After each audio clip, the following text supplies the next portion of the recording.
योगीराम सूरत कुमार जय गुरुराय எல்லாருக்கும் நமஸ்காரம். எந்த ஒரு நல்ல காரியம் ஆரம்பிக்கிறதுக்கு முன்னாடி ஒரு கிரகப்பிரவேசமோ ஒரு கல்யாணமோ இல்லை இந்த சத்சங்கத்தில் பண்ண பூஜை மாதிரியான காரியமோ பண்ணுறதுக்கு முன்னாடி நம்ம கணபதி பூஜை பண்ணுறது வரும்.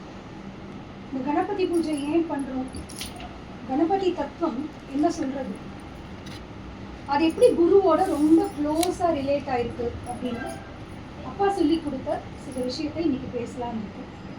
நான் பேச போகிறது குருவும் கணபதி தத்துவம். நம்ம எல்லாருக்கும் நிறைய விதமான ஆசைகள் இருக்கு. அந்த ஆசைகளை நிறைவேற்றிக்கணும்னு நம்ம பிரார்த்தனைகள் வச்சுக்கோம்.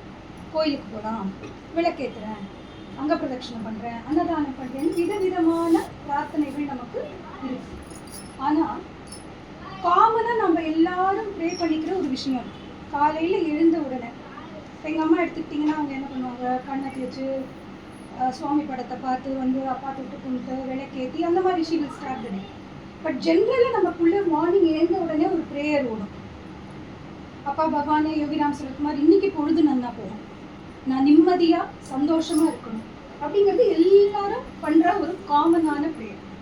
இன்னைக்கு பொழுது நல்லா போகணும், நான் நிம்மதியாக சந்தோஷமாக இருக்கணும்னா நான் என்ன மீன் பண்ணுறேன், எனக்கு எந்த பிரச்சனையும் வரக்கூடாது, இன்னைக்கு நான் பண்ணுற காரியத்தில் எனக்கு எந்த தடையும் இருக்கக்கூடாது அப்படின்னு நான் வேண்டிக்கிறேன்.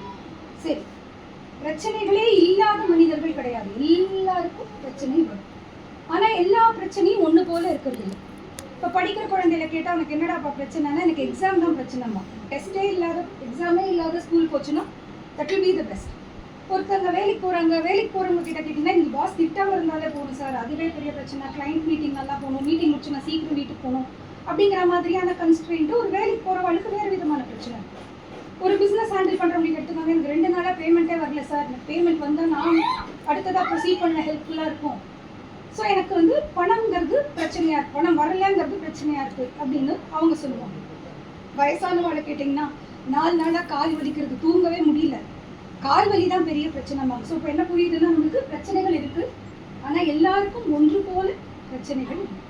சரி, இந்த லஸ்ஸு முனையில் லஸ்கார்டரில் ஒரு பிள்ளையார் கோயில் இருக்கு. லஸ் முனையில் ஒரு பிள்ளையார் கோயில் இருக்கு, அநேகமாக எல்லாரும் பார்த்துருக்கீங்க. காமதேனு தியேட்டர் கிட்ட ரொம்ப சின்ன பிள்ளையார் கோயில். அப்பாவுக்கு வந்து ரொம்ப ரொம்ப பிடித்தமான ஒரு கோயில். ஒரு விநாயகர் சதுர்த்திக்கு நானும் அப்பாவும் ஸ்கூட்டரில் பிள்ளையார் வாங்கிறதுக்காக, அந்த மண் பிள்ளையார் அந்த கொடை எல்லாம் வாங்கிறதுக்காக ஒரு விநாயகர் சதுர்த்திக்கு அந்த லஸ் பிள்ளையார் கோயில் முனைக்கு போச்சு. வண்டி பார்க் பண்ணியாச்சு, பிள்ளையார் பொம்மை, எருக்க மாலை, மற்ற விஷயங்கள் எல்லாம் வாங்கிட்டு இருக்கோம். அப்போ நான் அப்பாட்ட கேட்டேன், இந்த பூஜை எதுக்கு பண்ணுறோம், விநாயகர் பூஜை எதுக்கு பண்ணுறோம், இன்னைக்கு பண்ணுற பூஜையில் நான் என்ன பிரார்த்தனை பண்ணிக்கணும், கேட்குறதாம்மா, இன்னைக்கு பண்ணுற பூஜையில் நான் என்ன விதமாக பிரார்த்தனை பண்ணிக்கணும், என்னன்னு வேண்டிக்கணும் அப்படின்னு அப்பாவை கேட்டேன். அப்பா சொன்ன விஷயம் தான் நான் இன்னைக்கு உங்களோட சொல்லப்போம். ஏறத்தாழ ஒரு மேபி என்னுடைய 15 வயதுனா ஆல்மோஸ்ட் 20 இயர்ஸ். ஸோ அப்பா வந்து என்ன சொன்னாங்கன்னா, வேத மனிதர்களுக்கு 3 விதமான பிரச்சனைகள் இருக்கு அப்படின்னு சொல்றது. ஒருத்தரோட சண்டைன்னு வச்சுக்கோங்க, நம்ம என்ன சொல்லுவோம், என்ன சார் அவரோட ஏதாவது மனஸ்தாபமா அப்படின்னு கேட்போம். தாபம் அப்படிங்கிற அந்த சம்ஸ்கிருத சொல்லுக்கு பிரச்சனை, துக்கம், கஷ்டம், தடை, தடங்கள் அப்படின்னு. ஸோ தாபம் அப்படின்னா பிரச்சனை, துக்கம், கஷ்டம்னு. வேதம் தாபத்ரயம் அப்படின்னு சொல்றது. திரயம்னா 3. ஒரு மனிதனுக்கு 3 விதமான பிரச்சனைகள் வரும், தாபத்ரயம் அப்படின்னு வேதம் சொல்றது. சரி, இது என்னென்ன பிரச்சனைன்னு கொஞ்சம் பார்க்கலாம். முதல் பிரச்சனை நாம உருவாக்கிக்கிற பிரச்சனை, இன்டர்னல் எனிமீஸ். இப்போ நான் அந்த குழந்தைக்கு வந்து எக்ஸாம்னா பயம்னு சொன்னேன் இல்லையா. இப்போ ஆகாஷோ, விஷாலோ, ஹரியோ, ஸ்ரீநிதியோ ஒரு படிச்சுட்டு எக்ஸாமுக்கு போகிறான். எக்ஸாம் போயாச்சு, எக்ஸாம் ஹால்குள்ளே போய் கொஸ்டின் பேப்பர் வாங்கியாச்சு, குழந்தை கான்ஃபிடென்ட்டாக தான் போகுது. கொஸ்டின் பேப்பர் வாங்கின உடனே முதல் கேள்வி ரொம்ப நல்லா தெரியும், 2வது கேள்வி சுமாராக தெரியும், 3வது 4வது 5வது கேள்வி தெரியும். உடனே அந்த குழந்தைக்கு என்ன வரும், ஒரு பயம். ஐயோ என்ன அது 3 கேள்வி தெரியலையே அப்படிங்கிற பயம். பயத்தினால படபடப்பு வரும், பதட்டம் வரும். இந்த பயமும் பதட்டமும் சேர்ந்து ஒரு கன்ஃபியூஷன் வரும். கன்ஃபியூஷன் வந்தால் என்ன ஆகும், ஏற்கனவே நல்லா தெரிஞ்ச ஒரு கேள்வியும் சுமாரா தெரிஞ்ச ரெண்டாவது கேள்வியும் மறந்த மாதிரி. பயம்னால பதட்டம்னால கன்ஃபியூஷன்னால நம்ம செல்ஃப் கான்ஃபிடன்ஸ் குறைஞ்சாப்புல இருக்கு. இன்னும் கொஞ்சம் நல்லா படிச்சிருக்க கூடாதா, இன்னும் கொஞ்சம் பெட்டரா படிச்சிருந்தா எழுதியிருப்பே அப்படின்னு நம்மளுடைய செல்ஃப் கான்ஃபிடன்ஸ் குறையத்துவோம். செல்ஃப் கான்ஃபிடன்ஸ் குறைய நம்மளை பத்தின ஒரு கழிவிறக்கம் வரும். நீ எதுக்குமே லாய்க்கு இல்லடி, இன்னும் கொஞ்சம் படிச்சுட்டு வரக்கூடாதா, தெருக்கு உட்காந்து 1/2 மணி நேரம் சீரியல் பார்த்த அப்படின்னு தோணும். So fear leads to anxiety leads to confusion leads to lack of self confidence leads to lower self esteem. என்னை பற்றிய கழிவிறக்கம், ஒரு டெஸ்பேர், ஒரு ஃப்ரஸ்ட்ரேஷன் எனக்கு வந்து சரி இதெல்லாம் கூட பரவாயில்ல, இதுக்கப்புறம் ஒன்று வரும். எப்படியும் 40 மார்க்கு தான் வாங்க போகிறேன், கேள்வி தெரியாதான் போகுது. இல்லை அதுக்கு எதுக்கு நான் படிக்கணும், போ 40 மார்க்குக்கு படித்தா போகணும், இன்னும் 2 சீரியல் பார்க்கலாம், இன்னொரு 40 நிமிஷம் கேம் விளையாடலாம், படித்த வரைக்கும் 40 மார்க் என்ன உண்டு அது படிப்போம் அப்படிங்கிற லேசினஸ், சோம்பேறித்தனம் வந்து சோம்பேறித்தனம் மந்த நிலைக்கு கூட்டிட்டு போகும். மந்த நிலைக்கு அடுத்த ஸ்டேஜ் தூக்கம். எல்லா நேரமும் புத்தி தூக்கத்தில் இருக்கும். அப்ப ஒரு காரியம் தொடங்குவதற்கு உண்டான முயற்சிகளை கூட நீங்க எடுக்க மாட்டீங்க. புரியுதுங்களா? பயத்தினால ஆங்ஸைட்டினால கன்ஃபியூஷன், அதனால லோவர் செல்ஃப் கான்ஃபிடன்ஸ், நம்மளுடைய நான் வந்து சரியானவளா, நான் அதுக்கு தகுதியானவளாங்கிற கழிவிறக்கத்தினால லேசினஸ், டல்னஸ் அண்ட் தூக்கம். இது நம்ம ஒரு காரியத்தில் ஈடுபடக்கூட நம்மள விட. இந்த பிரச்சனைக்கு, என்னால நானே உருவாக்கிக்கிற பிரச்சனைக்கு அத்தியாத்மிக தாபம் அப்படின்னு பேர். முதல் பிரச்சனைக்கு பேரு அத்தியாத்மிக தாபம், இன்டர்னல் எனிமீஸ் தான். ஏன்பா இதை சரி பண்ண முடியாதா அப்படின்னு கேட்டீங்கன்னா அதுக்கு ஒரு வழி வேதம் சொல்றது. இந்த மனசுக்குள்ள இருக்கிற நெகட்டிவான எண்ணங்கள் எல்லாம் கொஞ்சம் ஒதுக்கி வச்சுக்கும், நிறைய பாசிட்டிவிட்டி வச்சுக்கும். அப்போ உனக்கு இந்த அத்தியாத்மிக தாபம் குறையும். எப்படி பாசிட்டிவிட்டி இன்க்ரீஸ் பண்ணுவ? நாம ஜபம் சொல்லு, ஹரே ராம ராம ராம ஹரே ஹரின்னு சொல்லு. இல்லையா, மந்திர ஜபம் பண்ணு, நாம ஜபம் பண்ணு, மந்திர ஜபம் பண்ணு. எனக்கு ரெண்டும் தெரியாதுங்க, எனக்கு நாம ஜபமும் தெரியாது, மந்திர ஜபமும் தெரியாது. சரி, இந்த மாதிரி சத்சங்கத்துக்கு வா, நல்ல விஷயங்களை காதால கேட்டுக்கோ, கேட்டு அந்த விஷயங்களை இம்ப்ளிமெண்ட் பண்ணிக்கோ, கெட்ட விஷயங்களை நகர்த்து. கெட்ட விஷயங்கள் நகர என்ன ஆகும்? மனசு கிளியர் ஆயிடும். மனசுல இருக்கிற இந்த தேவையில்லாத சிதறல்கள் குறைஞ்சிடும். குறைய மனம் கிளியராக புத்தி பலமாயிடும், புத்தி ஸ்ட்ராங் ஆயிடும். அப்போ நம்ம ஒரு காரியத்தை துவக்க நமக்கு ஒரு சக்தி கிடைக்கும். ஸோ அத்தியாத்மிக தாபம்னா என்ன சொன்னா, அது எப்படி போக்குறதுன்னு சொன்ன. புரியுதுங்களா? அடுத்து ரெண்டாவது நமக்கு வர பிரச்சனை நமக்குள்ளான பிரச்சனை கிடையாது, நம்ம சுத்தி இருக்கிறவங்களால வர பிரச்சனை. இது எப்படி வரும்? என் வீட்டுக்கு பக்கத்து பிளாட்ல ஒருத்தர் இருக்கார். அவரோட வந்த நாள்லேருந்து எனக்கு சண்டை. அந்த குழந்தைகள் சதா என்னை தொந்தரவு பண்ணிட்டு இருக்கு. அந்த குழந்தைகள் வந்து சத்தம் போட்டுட்டு இருக்கு, வாசல்ல இருக்கிற செருப்பை கரைச்சி விட்டுடுறது, சைக்கிளை கீழே தள்ளி விட்டுடுறது, ஒரு நாளை போல ட்ரில் பண்ணி என்னை தூங்க விடாம பண்றாங்கும் போது எனக்கு இந்த மாதிரி என் பக்கத்து வீட்டுக்காரரோட கான்ஸ்டன்டா ஒரு பேட் ராப்போர்ட் இருக்கு. அப்படியே ஆஃபீஸ்ல ஒரு கலீக் எடுத்துக்கோங்க, நான் நல்லா பெர்ஃபார்ம் பண்றேன், எனக்கு ஒரு அப்ரைசல் கிடைக்குதுன்னா அந்த ஆள் கொஞ்சம் காண்டா இருக்கும். இவன் மட்டும் நல்லா பண்ணி பேர் வாங்குறானா, என்னைக்காச்சும் தப்பு பண்ணுவல, அன்னைக்கு வச்சுக்கிறான்டா உனக்குன்னு ஒரு எனிமிட்டி நம்ம கொலீகோடைய நம்மளுக்கு ஃபார்ம் ஆகும். இப்போ இந்த மாதிரி இல்லை, எனக்கு வந்து ஒரு மோசமான ஒரு உறவோட கூட ஒரு மோசமான ஒரு மனஸ்தாபம் ஏற்படாது. ஆக என்னை சுற்றியுள்ள மனிதர்களால எனக்கு பிரச்சனைகள் வரும். Point number 1. ரெண்டாவது, என்னோட பிளாக்ல இருந்து நான் வெளியில மெயின் ரோடுக்கு போறதுக்கு ஒரு 200 மீட்டர் நடக்கணும்னு வச்சுக்கோங்களேன். அங்க எப்பயுமே 2 கருப்பு நாய் இருக்கும். எனக்கு நாய்னா ரொம்ப பயம். நான் கிராஸ் பண்றேன்னு தெரிஞ்ச உடனே அந்த நாயை 2 என்னை பார்த்து ஓடிவேன். எனக்கு ரொம்ப பதட்டமாயிடும். ஒரு நாளும் கடைக்கு போகிறது, இல்லை ஒரு சாமான் வாங்கிட்டு வர போகுன்னா அந்த நாய் இருக்குமோ என்னவோ, எதுக்கு நம்ம இந்த சின்ன டிஸ்டன்ஸ்ல போறது, கொஞ்சம் சுத்திட்டு போறது, நடந்தாலும் பரவாயில்ல, நாய்கிட்ட இருந்து நம்மளை காப்பாத்திக்கணும்னு சொல்லி எனக்கு மிருகங்களால பிரச்சனை. சரிங்க, என் வீட்டு வாசல்ல ஒரு சின்ன குழி இருக்கு. அந்த குழியை மூடவே இல்லை யாரும். அந்த குழியில தண்ணி தேங்குறதுனால கொசு வருது. என் வீட்டுக்கு முன்னே இருக்கிறவனுக்கும் பிரச்சனை இல்லை, பின்னாடி இருக்கிறவனுக்கும் பிரச்சனை இல்லை. எனக்கு டெய்லி கொசுனால தொந்தரவு தான். ஜந்துக்களாலேயும் எனக்கு பிரச்சனை வரும். ஸோ எனக்கு மனிதர்களால, விலங்குகளால, ஜந்துக்களால பிரச்சனைனா அதுக்கு ஆதி பௌத்திக தாபம் அப்படின்னு பேர். சரி, அத்தியாத்மிக தாபம் உள்ளுக்குள்ள இருக்கிற விஷயங்களை சரி பண்ணிக்கிறதுக்கு மந்திர ஜபம் பண்ணுங்கோ, இல்லை வந்து நாம ஜபம் பண்ணுங்கோ, சத் விஷயங்களை கேளுங்கன்னு சொல்லு. வெளியில இருக்கிற பிரச்சனை எப்படி சரி பண்றது? சரி, இந்த மந்திர ஜபமோ நாம ஜபமோ பண்ணினா நமக்கு ஒரு கிளாரிட்டி ஆஃப் மைண்ட், ஒரு ஸ்ட்ராங் புத்தி பலம் இருக்கு அப்படின்னு சொன்னேன் இல்லையா? அந்த புத்தி பலத்தை வச்சுட்டு நான் கொஞ்சம் சரியா யோசிக்க முடியும். First of all you should think. ஒரு கிளாரிட்டி ஆஃப் திங்கிங் வேணும் இல்லைங்களா? யோசிச்சு என்னுடைய இன்டெலெக்டை, என்னுடைய வைஸ் திங்கிங், என்னுடைய அறிவாற்றலை யூஸ் பண்ணி என்னை சுற்றி இருக்கிற சர்க்கம்ஸ்டான்சஸ்லேருந்து என்னை நான் காப்பாற்றிக்க முடியும். சரி, என் பக்கத்து வீட்டு ஆளோட எனக்கு பிரச்சனையா, நான் வந்துட்டு டைரெக்டாக போய் சார் எனக்கு இதெல்லாம் பிரச்சனை, எனக்கு டெய்லி ஒரு நாள் போல தூங்க விடாம பண்ணுறீங்க, 1-to-1 பேசி இந்த ப்ராப்ளமை நான் சால்வ் பண்ணிக்கிறேன். அதே மாதிரி எனக்கு விலங்குகளால் பிரச்சனைனா ஒரு கார்பரேஷனுக்கோ அசோசியேஷனுக்கோ ஃபோன் பண்ணி சொல்லி அந்த நாயை கிளியர் பண்ண சொல்லலாம். அதே விதமாக இந்த கொசுக்கு ஒரு மருந்து அடிச்சோ இல்லை பள்ளத்தை மூடியோ நான் அதை சரி பண்ணிக்கலாம். என்னை சுற்றியுள்ள சர்க்கம்ஸ்டான்சஸ் எனக்கு தோதா இல்லைனா என்னுடைய இன்டெலெக்ட், என்னுடைய திங்கிங், என்னுடைய அறிவாற்றல் வச்சு என்னுடைய சர்க்கம்ஸ்டான்சஸை சரி பண்ணிட்டு என் காரியத்தை நான் நடத்திக்கிறேனே. இது ஆதி பௌத்திக தாபத்தை கிளியர் பண்ணிக்கிற விஷயம். மூணாவதா ஒன்று, உங்களாலேயும் பிரச்சனை இல்லை, மற்றவங்களாலேயும் பிரச்சனை இல்லை. ஏன், எப்படி, எதுக்கு, எங்கே இந்த பிரச்சனை வருதுன்னு தெரியாது. இப்போ என்ன பண்ணுவீங்க? நடந்து போயிட்டே இருந்தேன், திடீர்னு செருப்பு தடிக்கிட்டு 2 ரோல் விழுந்த உருண்டு கால் சுளுக்கிட்டு எடுத்து ஒரு 2 வாரம் நடக்க முடியல. நான் எதுவும் பண்ணலையே, என்னை சுற்றி இருக்கிறவா எதுவும் பண்ணலையே, ஏன் நடக்கிறதுன்னு தெரியாது, என்னால் நடக்க முடியாமல். ஆஃபீஸில் பேங்க்லேருந்து ஒரு கேஷ் வித்ட்ரா பண்ணிட்டு வரும், திடீர்னு பர்ஸ் அடிச்சுட்டான் யாரோ, என் கண்ட்ரோல்லையே இல்லை. என்னை மீறி நடக்கும் செயல்கள் இல்லையா? ஒரு நோய் தாக்குவதோ, ஒரு ப்ராப்பர்ட்டி காண போகிறதோ உங்களால நடக்கிறது இல்லையா? அடுத்தது என்ன ஆகலாம்? ஒரு பெரிய மழை வருது, சிட்டி ஃபுல்லாக மழை, ரோடு ஃபுல்லாக தண்ணி இருக்குது. ஆனால் எங்கள் வீடு கிரவுண்ட் ஃப்ளோரில் இருக்குன்னு என் வீட்டு சோஃபா நனையுது, என் லேப்டாப் நனையுது, என் புஸ்தகம் நனையுதுன்னு ஆரம்பிச்சதுன்னு வச்சுக்கோங்க. இதுவும் உங்கள் கண்ட்ரோலில் இல்லை. ஸோ ஒரு நேச்சுரல் கெலாமிட்டினால ஒரு பிரச்சனை வந்ததுன்னா, ஏன் எதுக்குன்னு தெரியாமே ஒரு பிரச்சனை வந்ததுன்னா அதுக்கு என்ன காரணமாக இருக்க முடியும்? நம் கர்ம வினைகள் அதுக்கு காரணமாக இருக்குது. நீங்கள் ஒரு பாவ புண்ணிய கோஷியன்ட்டோட வந்திருக்கீங்க இல்லைங்களா? இவ்வளோ பாவம் பண்ணியிருப்போம், அத்தனை புண்ணியம் பண்ணியிருக்கோம்னா அந்த ரேஷியோ கணக்கு பிரகாரம் உங்களுக்கு ஏதோ ஒரு அடியோ ஏதோ ஒன்று விடும். அதை நம்ம கண்ட்ரோல் பண்ணிக்க முடியாது. இந்த அத்தியாத்மிக தாபம் இல்லை ஆதி பௌத்திக தாபம், எனக்குள்ள இருக்கிற பிரச்சனை, என்னை சுற்றி இருக்கிற பிரச்சனையை காப்பாற்றி கொள்ள தெரிந்த எனக்கு இந்த ஏன் எப்படி நடக்கிறதுனே தெரியாம வர பிரச்சனை இருக்கே, அதுக்கு ஆதி தெய்வீக தாபம் அப்படின்னு பேரு. என்னுடைய கர்ம வினைகளால வரக்கூடிய பாவத்துக்கு ஆதி தெய்வீக தாபம் அப்படின்னு பேரு. அந்த தாபத்தை நீக்குவதற்கு என்னால் முடியாது. என்ன மீறிய ஒரு சக்தி அங்க தேவைப்படுது.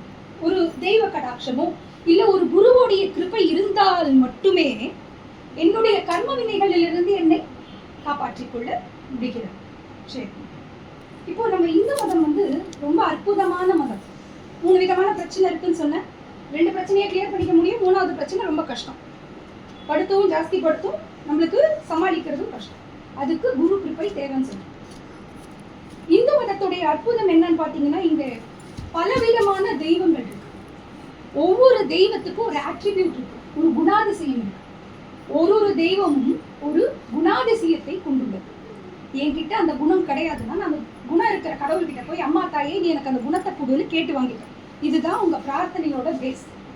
இப்போ எனக்கு படிப்பறிவே இல்லைன்னு வச்சுக்கோங்க, எந்த கடவுள் கல்விக்கான கடவுளோ அந்த கடவுள்கிட்ட போய் அம்மா தாயே நீ இவ்வளவு நல்ல படிப்பறிவு வச்சிருக்கிறியே எனக்கு வரக்கவி பாடுற சக்தி கொடுன்னு வேண்டி வர வாங்கி. அஷ்ட தரித்திரம், கையில அரை தம்பி காசு இல்லை, என்ன பண்ணுவேன்? எந்த கடவுள்கிட்ட நிறைய காசு இருக்கோ அவங்க கிட்ட போய் இவ்வளவு காசு வச்சுருக்கேன் எனக்கு கொஞ்சம் காசு கொடுன்னு கேட்பேன். ஆக என்கிட்ட எது இல்லையோ அதை போய் கேட்கறதுக்கு தான் நான் கடவுளை வச்சுருக்கேன். அந்த கடவுள்கிட்ட அந்த குணம் இருக்கு, அந்த கடவுள் அதை கொடுக்கும். சரி, எனக்கு இப்போ என்னுடைய கர்ம வினைகள்னால என்னோட ப்ரெஷர்ல என்னால் தாங்க முடியாத துக்கங்களும் சோதனைகளும் இருக்குங்கும்போது அதை ஹேண்டில் பண்றதுக்கு எனக்கு ஒரு குரு வேணும்னு சொல்லு. அப்போ அந்த குருவுக்கு சில குவாலிட்டிஸ் வேணும்ல. ஒரு தெய்வத்துக்கிட்ட குவாலிட்டிஸ் இருக்குன்னு தெய்வத்துக்கிட்ட போறீங்க. அப்போ குரு கிட்ட ஏதாவது ஒரு குவாலிட்டி இருந்தாலும் இந்த கஷ்டம்லாம் இருக்குப்பா எனக்கு இதெல்லாம் தீர்க்கிற மாதிரியான கேப்பபிலிட்டி அந்த குருவுக்கு இருக்கணும். கரெக்டுங்களா? சரி, அப்போ என்னுடைய குரு எப்படி இருக்கணும்?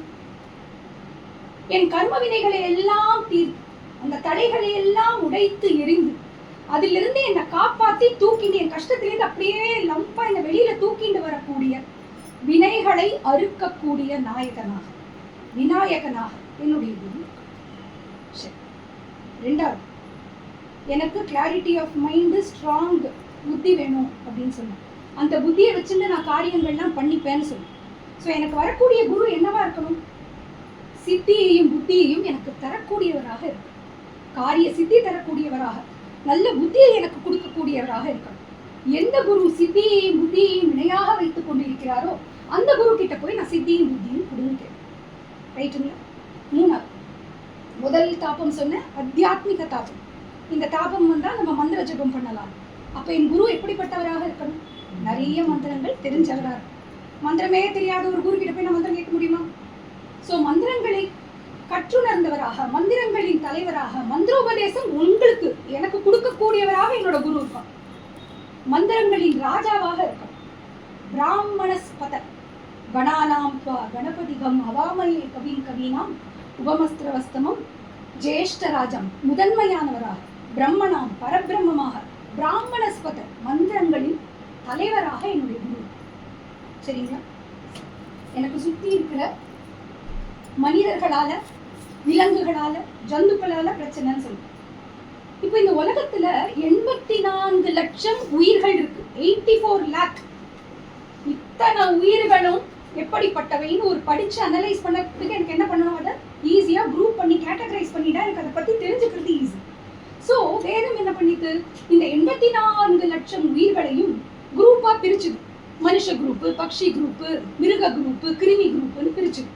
இந்த குரூப்புக்கு கணம் அப்படின்னு, மனுஷ கணம், மிருக கணம், கிருமி கணம், பக்ஷி கணம், ஜந்து கணம் அப்படின்னு கணங்களாக வேதங்கள் இங்க இருக்கிற உயிர்களை பிரித்தது. அப்ப எனக்கு வரக்கூடிய குரு எப்படிப்பட்டவரா இருக்கணும்? இந்த கணங்களை எல்லாம் கண்ட்ரோல் பண்ணக்கூடியவரா, கணங்களின் அதிபதியாக, கணாதிபதியாக, கணபதியாக இல்லையா? குரு என்னென்னலாம் பண்ணணும்? வினைகளை ஏற்கக்கூடிய விநாயகரா இருக்கணும். சித்தியையும் புத்தியும் தன் இணையா வச்சுட்டா எனக்கு சித்தி புத்தியை கொடுக்க முடியும். மந்திரங்களின் தலைவராக பிராமணஸ்பதையாக இருக்கணும். என்னுடைய சுற்றி இருக்கிற கணங்களின் தொந்தரவை என்னை நீக்கக்கூடிய அந்த கணங்களின் அதிபதியாக, கணாதிபதியாக, கணபதியாக. இப்ப நான் சொன்னேன் 3 விதமான தாபம், தாபத்ரயம், ஆத்தியாத்மிக தாபம், ஆதி பௌத்திக தாபம், ஆதி தெய்வீக தாபம். இந்த தாபங்களை எல்லாம் நீக்கி எனக்கு வரக்கூடிய தங்கு, தட, ஹர்டில்ஸ், இம்பெடிமெண்ட்ஸ், ஆப்ஸ்டக்கிள்ஸ் எல்லாவற்றையும் நீக்கக்கூடிய, எல்லா விண்ணங்களையும் நீக்கக்கூடிய ஈஸ்வரனாக இருக்கு. என் குருவுக்கு இத்தனை குவாலிட்டிஸ் இருக்கணும். இவ்வளவு விஷயம் நீங்க கேக்குறீங்க, ஏன்னா உங்க பிரச்சனை லிஸ்ட் ஜாஸ்தி இல்லைங்களா? சோ உங்க குருவுக்கு இத்தனை அட்ரிபியூட்ஸ், இத்தனை குணாதிசயங்கள் இருக்கணும். சரி, இவ்வளவு குவாலிட்டி இருக்கிற குரு ஞானத்தில் எப்படி இருப்பார்? கம்மி ஞானமாக இருப்பார். மோஸ்ட் நாலேஜபிள், அறிவில் சிறந்தவராக, அபரிமிதமான ஞானத்தை கொண்டவராக என்னுடைய குரு இருக்கார். அபரிமிதமான ஞானம், தன்னை உணர்ந்த ஞானம், பரபிரம்மம் தான் தான் உணர்ந்த ஞானம் கொண்டவராக என் குரு இருக்கார். இப்போ ஆகாஷ் வந்து வேகமா ஓடுறாங்கன்னு வச்சுக்கோங்க, என்னடா குதிரை மாதிரி ஓடுறாரு அப்படின்னு சொல்லுவோம். ரொம்ப மெதுவா நடந்தா என்னடி ஒரு ஆர்வம் மாதிரி நடக்கிறேன்னு கணேஷ் கேட்பான். ஸோ இப்போ நம்ம என்ன பண்றோம்னா விலங்குகளோட குணங்களோட மனிதர்களை கம்பேர் பண்ணிக்கிறோம். அப்பரிமிதமான ஞானம் இருக்கிற ஒரு விஷயத்தை நம்ம சொல்லணும். அதை எப்படி உருவகப்படுத்துவீங்க இல்லையா? நமக்கு ஒரு எக்ஸாம்பிள் வேணும் இல்லைங்களா? எதோட கம்பேர் பண்ணலாம்? விலங்குகளிலே அதிக இன்டெலிஜென்ட்டான மிருகம் வந்து யானை. ஆக என்னுடைய குரு யானை தலை கொண்டவராக, huge headed, expanding awareness, enormous knowledge, அப்பரிமிதமான அளவற்ற ஞானத்தை கொண்ட, எக்ஸ்பேண்டிங் அவேர்னஸ் இருக்கிற, பியூர் கான்சியஸ்னஸ் இருக்கிற, ஞானியாக இருக்கிற யானை தலையை கொண்ட குருவாக என்னுடைய. இந்த யானைக்கு இன்னொரு நல்ல அற்புதமான குணம் இருக்கு. யானை காட்டு வழியே போகும்பொழுது அதுக்கு நடுவில் ஒரு மேடோ பள்ளமோ தடையோ தடங்களோ வந்ததுன்னு வச்சுக்கோங்களேன், யானை அதை சுத்திண்டோ தாண்டியோ போகும். யானை அதை விளக்கிண்டே போகும். யானை வந்து தடைகளை விலக்கி விலக்கி விலக்கி விலக்கி காடினூடாக. அது போல என் குரு யானையை போல எப்படி இருக்கணும்? என்னுடைய தடைகளை எல்லாம் நீக்கி நீக்கி நீக்கி என் வாழ்க்கை பாதையை என்னை முன்னோக்கி கூட்டிச் செல்பவராக. அந்த குருவுக்கு எப்படி இருக்கு? பருத்த வயிறு, எல்லா நேரமும் சந்தோஷமான மனநிலையில் இருக்கார் அந்த குரு. அதனாலதான் லம்ப உதரம், பெரிய பருத்த வயிறு, சிம்பிள் ஆஃப் ப்ராஸ்பெரிட்டி. எல்லா நேரமும் சந்தோஷமா ஒரு ஆள் இருக்க முடியுமா? என் குரு இருக்கு. எல்லா நேரமும் சந்தோஷமான ஆனந்தமான நிலையில இருக்கு. அது எப்படி நான் சொல்றேன்? அவருக்கு பருத்த வயிறு. அவருக்கு 4 கரங்கள் இருக்கு. அங்கே 4 கரங்கள்ங்கிறது 4 விதமான குணம் இல்லையா? இப்ப நம்ம அப்படித்தானே கம்பேர் பண்றோம். அந்த 4 சதுர்புஜம், 4 கரங்கள், 4 வேதங்களை கற்றுணர்ந்தவர். தத்துவ விசாரம் உங்களால் போய் அவர்கிட்ட செய்ய முடியும். எதை பத்தி வேணா கேள்வி கேளுங்க, குருவுக்கு தெரியும், நமக்கு தெரியாது, அவருக்கு. சோ 4 வேதங்களையும் முழுமையாக கற்றுணர்ந்த அந்த குருவுக்கு 4 கரங்கள். அந்த 4 கரங்கள்ல ஒரு கரத்துல அவர் வந்து பாசக்கயிறு வச்சிருந்தார். இன்னொரு கரத்துல அங்குசம் வச்சுட்டு இருக்காரு. இந்த பாச கயிறால நம்ம போட்டு கட்டி இழுத்து அவர்கிட்ட சேர்த்து வச்சுக்கிறார். அங்குசம் இல்லை, இந்த மத்தகத்தை வச்சு யானையை எப்படி நம்ம வழி நடத்துவோமோ அதுபோல் வழி நடத்தி நம்மை நம் வாழ்க்கை பாதையில் கூட்டி செல்கிறார். ஆக அவருக்கு ஒரு கையில பாசம் இருக்கு, ஒரு கையில அங்குசம் இருக்கு, இன்னொரு கரத்துல அபயஹஸ்தம் இருக்கு, கை வரம் நல்கும் கரம் ஒரு கையில. இங்க வா, என்கிட்ட வா, என்ன பிரச்சனையா உனக்கு, நான் இருக்கேன் பாத்துக்கிறேன், யாம் இருக்க பயமேங்கிற மாதிரி அபயஹஸ்தம் வச்சுட்டு வரம் நல்கும் கரத்தை வைத்துக் கொண்டிருக்க குருவாக அவர் இருக்கிறார். இன்னொரு கையில இனிப்பு வச்சுட்டு இருக்கார், மோதகம். மோதகத்தை தமிழ்ல பூரணம்னு சொல்லுவோம். பூரணம்னா கம்ப்ளீட். வெள்ள பூரணத்தை எந்த பக்கம் சாப்பிட்டாலும் இனிப்பு. அப்படிப்பட்ட பரிபூர்ண எட்டர்னல் பிளிஸ், பரிபூர்ண ஆனந்தத்தை உணர்ந்தவராக, அந்த பரிபூர்ண ஆனந்தத்தை உங்களுக்கு தருபவராக அந்த குரு இருக்கார்.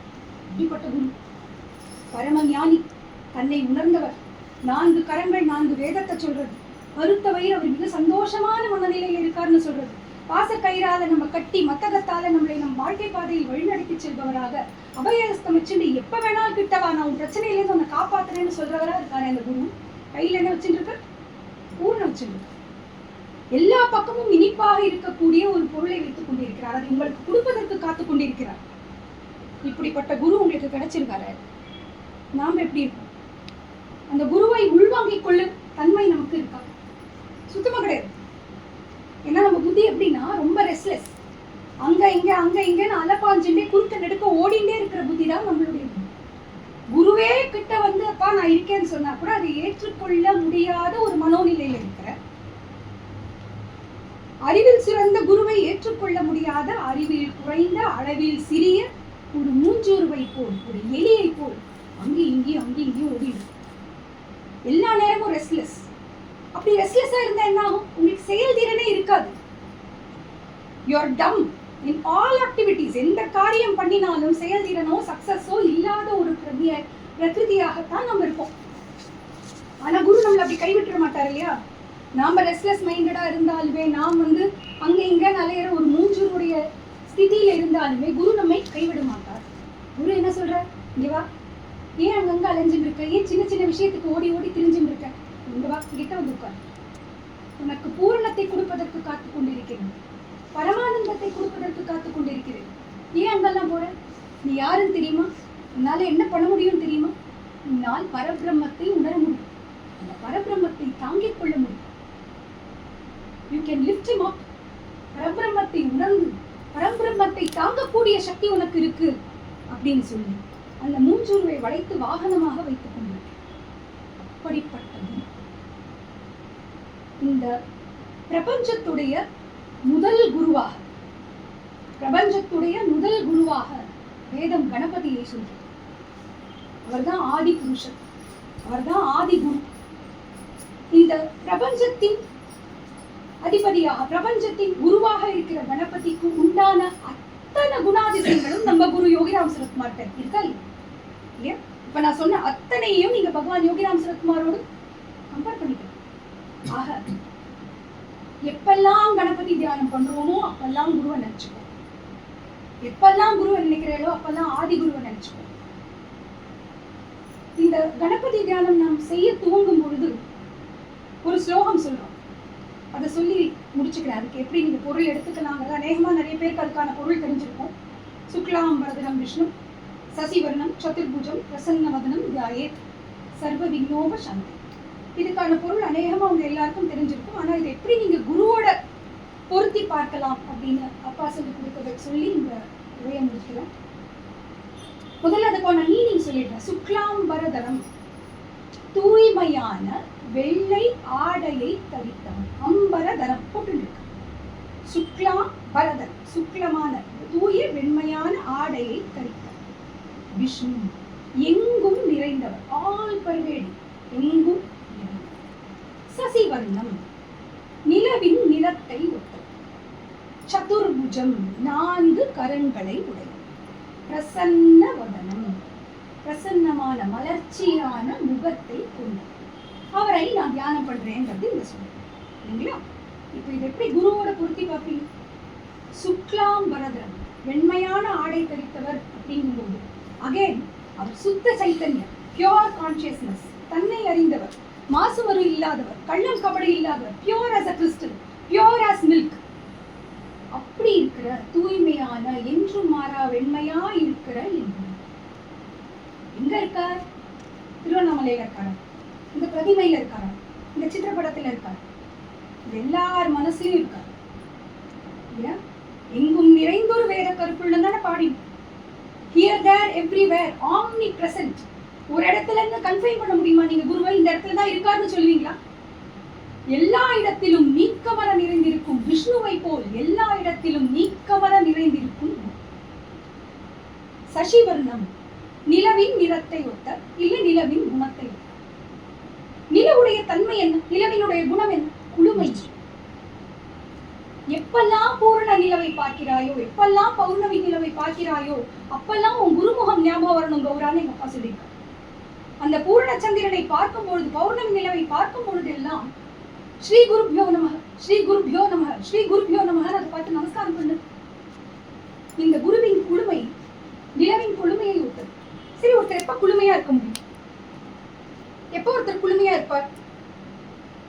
மனசுல எந்த சங்கடங்களும் இல்லைன்னா, கவலைகள் இல்லைன்னா, மனசுல கவலைகள் இல்லைன்னா, மனசு அலைப்பாயில்லைன்னா, மனசு அஜிடேட்டடா அங்கேயும் இங்கேயும் ஆடாம இருந்தால், காம் அண்ட் கம்போஸ்டா நான் இருந்தா, அமைதியான மனோநிலையில நான் இருந்தா, நான் குளுமையா.